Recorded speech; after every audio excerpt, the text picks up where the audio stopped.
¿Y si les dijera que, por mucho tiempo, uno de los mayores peligros de hacerse a la mar no eran ni las tormentas ni los piratas, sino los propios barcos? Bueno, hoy vamos a meternos de lleno en un libro de hace 400 años que básicamente cambió todo.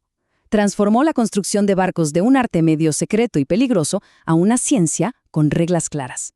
Un verdadero antes y un después. Y miren, para empezar, el propio Tomé Cano abre su libro con estas palabras. Él veía al mar no como un simple obstáculo, sino como una fuerza viva, casi un ser consciente que te mide, que sabe si tienes el coraje para enfrentarlo. Esto ya nos da una idea del profundo respeto que le tenía al océano. Pero aquí viene lo interesante. El gran descubrimiento de Cano, el problema que él quería resolver, no tenía que ver con las olas. El verdadero peligro, la causa de muchísimos desastres, estaba ahí, a la vista de todos, en la propia construcción de los barcos que se suponía debían proteger a los marineros. Ok, para entender por qué el libro de Cano fue tan revolucionario, tenemos que viajar un momento al corazón del Imperio Español, a esa increíblemente rica pero también súper peligrosa travesía del Atlántico. Hablemos de la Carrera de Indias. Ojo, este no era una rutita comercial cualquiera. Era, literalmente, la línea vital de todo un imperio. Flotas y flotas de barcos cruzando el océano cargados hasta el tope de oro, plata, de tesoros. Perder un solo barco en esa travesía no era solo una tragedia, era un golpe económico brutal para la corona española. Y claro, uno piensa en los peligros obvios, ¿no? Huracanes, piratas, enfermedades, lo que vemos en las películas. Pero Tomé Cano se dio cuenta de una amenaza que venía de adentro, los barcos defectuosos. Como no había reglas ni estándares, cada barco era un mundo, un experimento. Algunos salían bien, pero otros eran auténticas trampas flotantes. Y lo peor es que nadie sabía cuál era cuál hasta que ya era demasiado tarde. Y es justo aquí donde entra nuestro protagonista. Y es que Tomé Cano no era un académico escribiendo desde una torre de marfil. Para nada. Era un hombre de mar, forjado por el océano, alguien que vivió todos estos peligros en carne propia. Echen un vistazo a su vida. Es impresionante. Cano empezó desde lo más bajo, como un niño ayudante en un barco, y fue subiendo escalón por escalón hasta convertirse en piloto, capitán y hasta dueño de su propio navío. Estamos hablando de más de medio siglo de experiencia real en el agua. Él no estaba inventando teorías, estaba escribiendo las lecciones que aprendió a la mala. Y este número es tremendo. 10 años. Si sumamos todo el tiempo que pasó en sus viajes, Tomé Cano vivió, literalmente, una década entera en un barco. Una década. Imagine la cantidad de experiencia práctica que acumuló. Él sentía el barco, conocía cada ruido, cada vibración. Y esta anécdota, de verdad, lo dice todo sobre él. En un momento de problemas económicos, le embargaron sus cosas. ¿Y saben cuál era su posesión más valiosa? No era oro, no eran joyas. Era una caja con 7 libros sobre el arte de navegar. Eso nos muestra a un hombre obsesionado con su oficio, un maestro que estudiaba tanto la teoría como la práctica.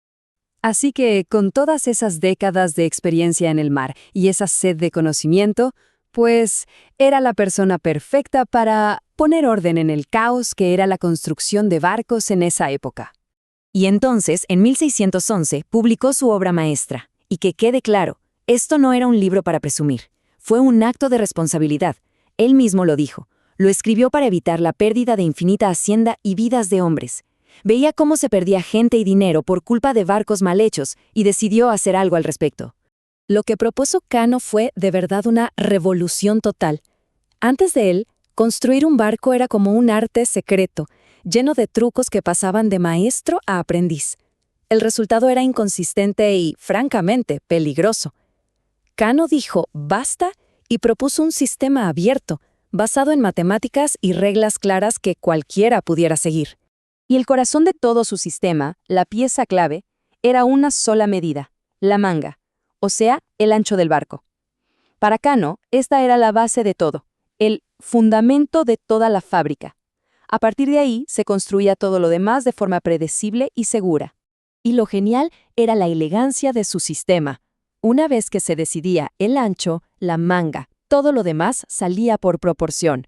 El largo de la quilla, la altura de los mástiles, el tamaño de las velas, todo estaba conectado matemáticamente. Por primera vez, se podía diseñar un barco como un sistema coherente, y no como un montón de partes puestas al azar. Pero, y esto es lo que hace a su libro algo especial, no es solo un manual de ingeniería frío y calculador. No, hay una conexión casi poética, un alma en su forma de ver los barcos. Para Caperno, un barco bien construido navegando en el mar era una de las cosas más hermosas del mundo. Llegó a compararlo con una dama elegante y con gracia.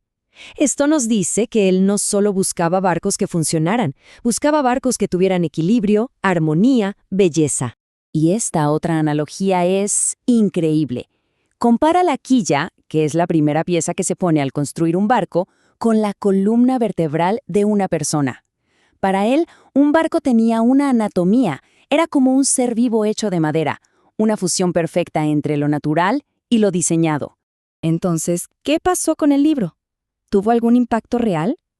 Pues sí, su legado fue enorme y muy, muy concreto. Y lo más interesante es que su importancia no fue algo que descubrimos siglos después. No, fue reconocida al instante. Los meros de su época, los maestros constructores de barcos, lo leyeron y dijeron, esto es lo mejor que se ha inventado. Lo aclamaron como el primer sistema de reglas real para su oficio. Pero el libro era mucho más que un manual, era una denuncia, un llamado de atención. Cano usó sus páginas para mostrar con datos duros cómo la flota mercante española se estaba desmoronando. Miren esos números. Regiones que tenían cientos de barcos ahora no tenían casi ninguno. Estaba diciendo, señores, las malas prácticas y las malas políticas están destruyendo el poder de nuestro imperio. ¿Y saben qué? Lo escucharon. El impacto más directo y poderoso de su libro es que influyó en la ley. Apenas 7 años después de que saliera, las ordenanzas navales de España adoptaron su método, su regla, su sistema racional, se convirtieron en la política oficial del Estado. Pasó de ser la idea de un hombre a la ley de todo un imperio. La historia de Tomé Cano al final nos deja con una pregunta que sigue siendo relevante hoy. Nos hace pensar en qué pasa cuando el conocimiento clave está guardado bajo llave por unos cuantos, y sobre el poder que tiene una sola persona cuando decide que ese conocimiento debe ser para todos. A veces, el simple acto de escribirlo todo puede, literalmente, cambiar el mundo.